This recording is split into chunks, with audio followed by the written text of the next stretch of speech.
let's go ahead and begin. This is my chime that you hear me play. And one of the things that we do in our practice is we really are mindful about our language and our actions. So we never hit the chime. I never hit the chime. I never strike the chime. I always invite the chime to sing.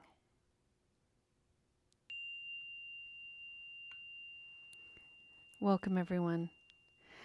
My name is Julia. I'm one of the facilitators in the Spokane Sangha, and it's such a joy to be here.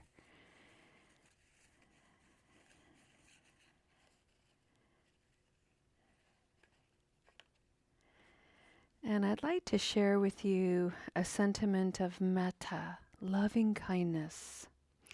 This image, was drawn by our wonderful Sangha member, Sean C. And I really love the symmetry of it. I love the asymmetry of it as well. And so just take a look at that. And the sentiment of metta, the intention that we are going to cultivate today in our practice is, may my presence be enough. May my presence be enough.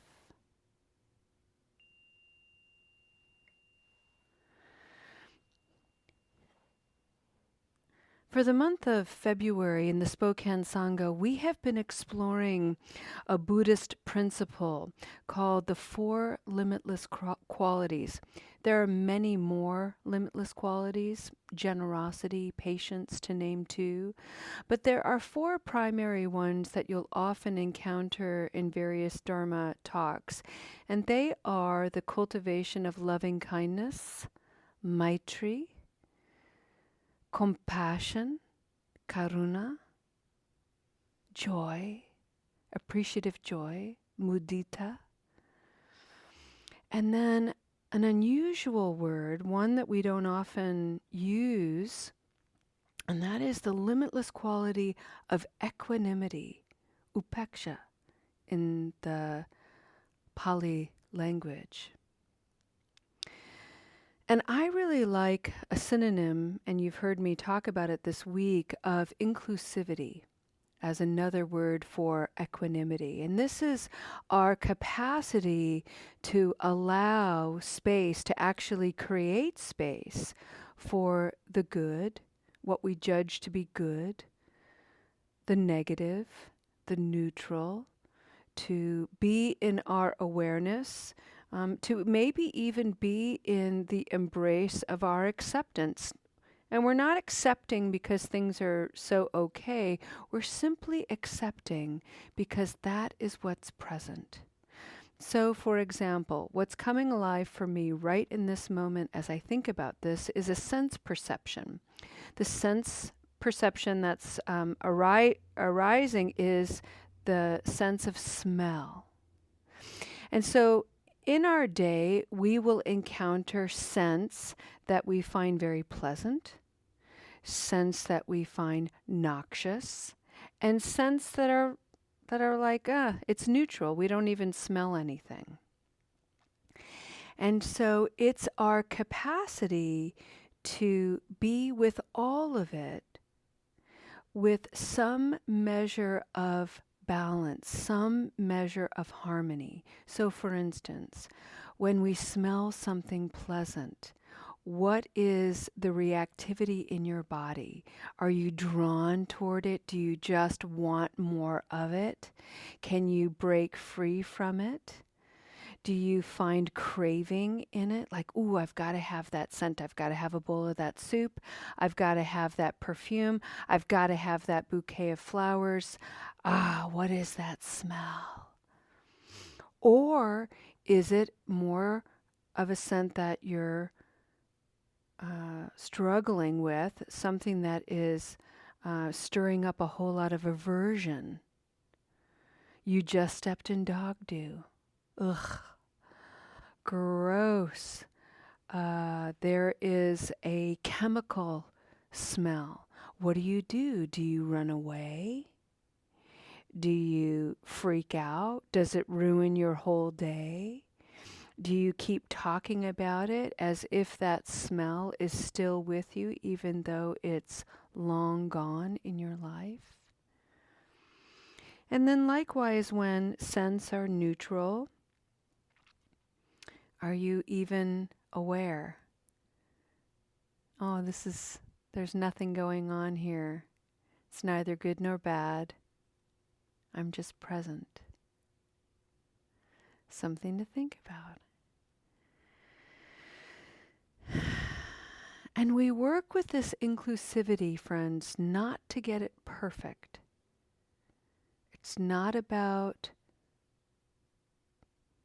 perfection, imperfection, something is right, something is wrong. It's about working with inclusivity for no other reason than to create space to be present. So here's what I'd like us to do as we come into this practice. I'd like to invite you to close your eyes. I'd like to invite you to find a comfortable posture in your body that could include lying down. And if you fall asleep or if you are just really resting, maybe even reading the back of your eyelids, just know that you are actually honoring your body's call to rest. We almost never get the amount of rest we really need. And the brain, recovering from overexposure, overconsumption of whatever it is, needs time to rest and to heal. You are more than welcome to use this time for that level of healing. If, however, you feel a little energized and you're awake, keep your eyes closed or the gaze down and breathe.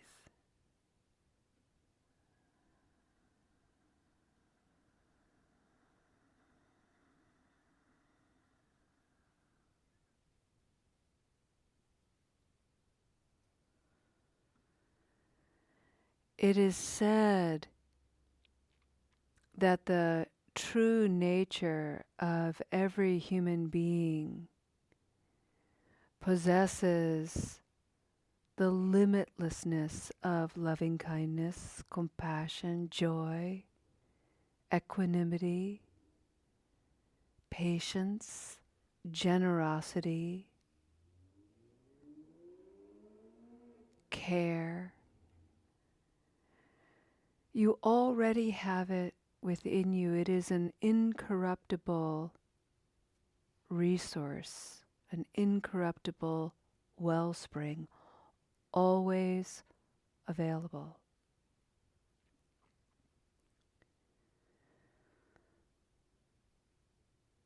Many Buddhist teachers have described this limitlessness in metaphoric terms as the sky, the universe, its expanding infinite nature. And that is also you.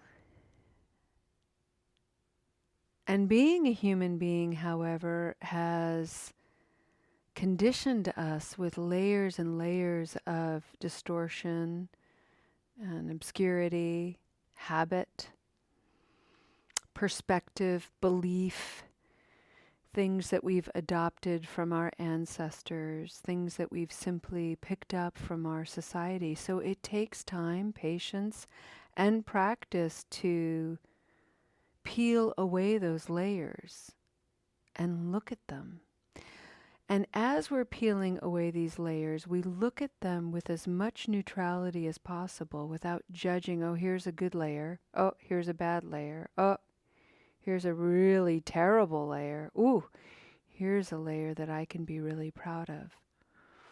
Instead, we learn to take those layers and toss them up into the sky, into that infinite space, and allow them to become like clouds, the weather, coming and going, forming and dissipating, offering relief, replenishment, sometimes producing storms, fear, sometimes producing beauty and awe. This is the capacity of your layers. This is the presentation. You have all of that to examine. Today, let's examine one. And let's use our sentiment of metta as our intention today, and that is the quality of your presence.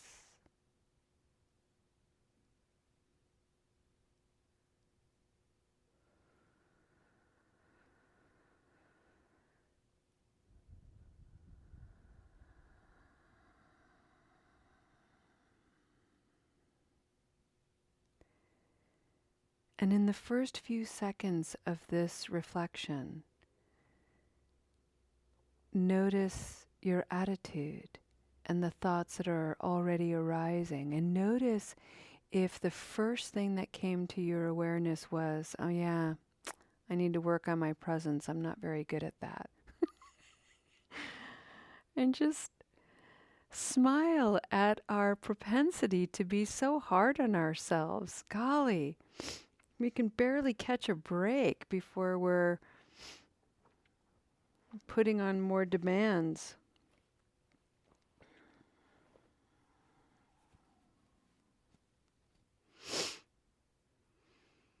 And let's remember that whatever thought we have, whether it's positive or negative, let's remember to practice the instrument of peace that you all know, which is, well, you know, that's true. Sometimes my presence isn't all that great, and it's not the whole truth. What else is true? That instrument of peace, that phrase, you know, that's true, and not the whole truth, is a great equalizer. It is a way of leveling the playing field. It is a way of harmonizing the mind. And that's why it's such a powerful instrument of peace. And let's use it on the other side of things where we can acknowledge, you know, in certain situations, my presence is impeccable. And that is absolutely true and not the whole truth. What else is true?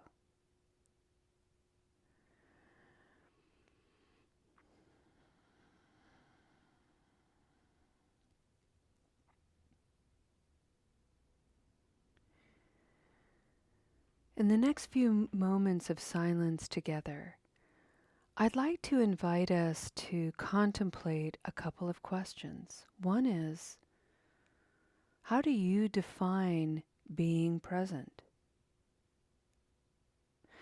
And allow your definition to be true for you.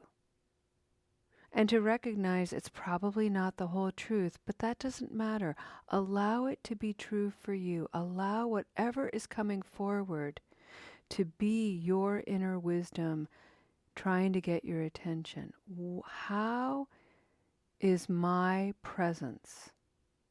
What does being present mean to me?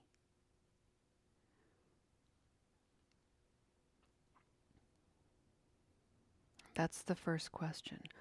What does being present mean to me?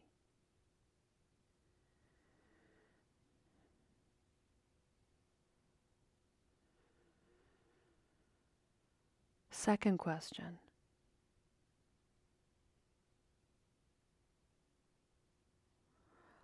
What are the conditions defining another person's presence for me? So when you encounter somebody who you sense, wow, they are seeing me, they are hearing me, they are present, they are peaceful, they are loving me and accepting me, what are the conditions of that? What do they do?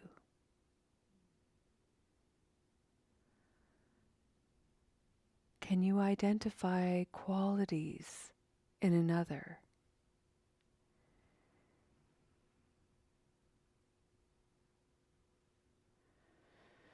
And the reason why we bring that forward is because those are sources of inspiration and aspiration. Like, I want to cultivate those qualities.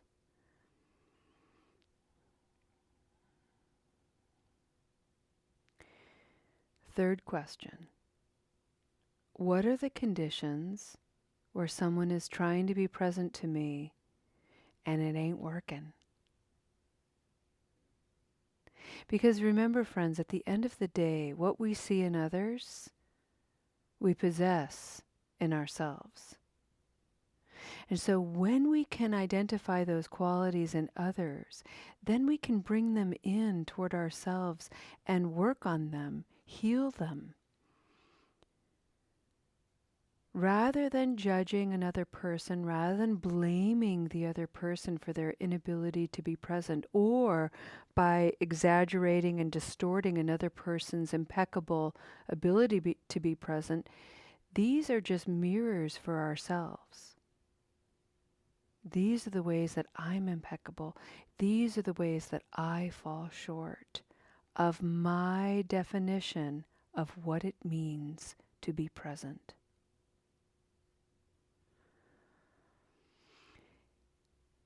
All of that's up in the sky to watch, to see gather, to witness dissipating, to smile at the impermanence of it all, the coming and the going.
friends.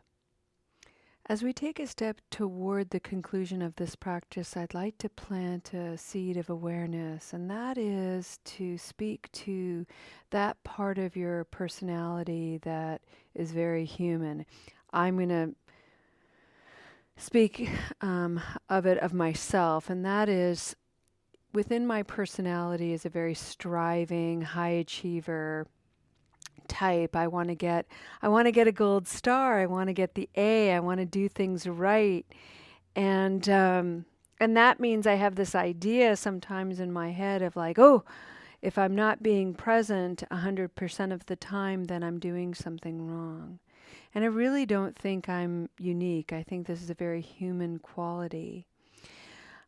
And I'm bringing this forward because I have realized that it's not about being present 100% of the time. It's simply about being aware. What is my presence in this moment? And can I simply own it? So, for example, when I'm with someone and suddenly I'm losing attention, I've become distracted by something, I will say so. Or if one of my kids comes up to me and I'm working in the middle of something and they want my attention, I will say things like, please give me a moment. I'd like to give you my full attention, which you don't have right now. You deserve my full presence. I'd like to give that to you.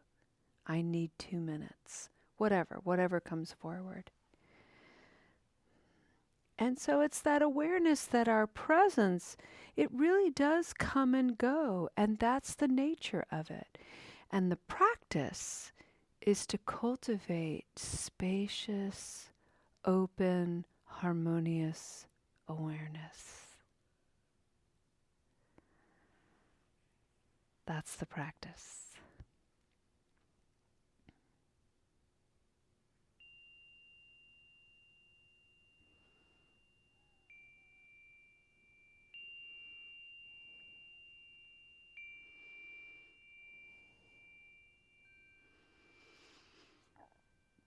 All right.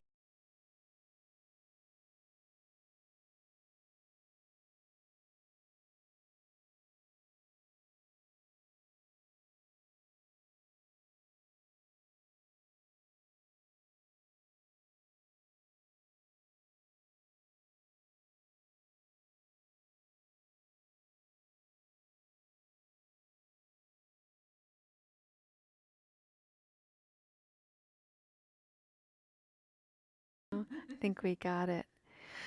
Alrighty. I think that's it. Let's go ahead and end our practice today with a dedication of merit. And I'd like to do so by just featuring some things that we have at Soul Center. These are things that you can do. These are called tokens of mindfulness. And it's another way of supporting this community. And these are instruments of peace that I have put down in sticker form. So the first one that you hear me say all the time is, would you look at that? And I always like to look at it like, I always like to say it sort of breathy like Marilyn Monroe. Would you look at that? And then this one is, well, that's true and not the whole truth. And remember, friends, we're not going for perfect. Practice does not make perfect. Practice simply makes practice. And then in all of our endeavors, we really want to have a reverent approach. So let's use those tokens of mindfulness as a way of really solidifying and dedicating our efforts to cultivate a deeper presence, not only to ourselves, but to one another. It may seem like such a small thing in this enormous sea of stormy weather, and yet it is still something worthy, something beneficial, something beautiful. It is no small thing to take into the mind and into the heart what Kim shared today, which is to really remember you belong here because you are here. It's as simple as that, and it's as profound too. See you next time, friends. Namaste.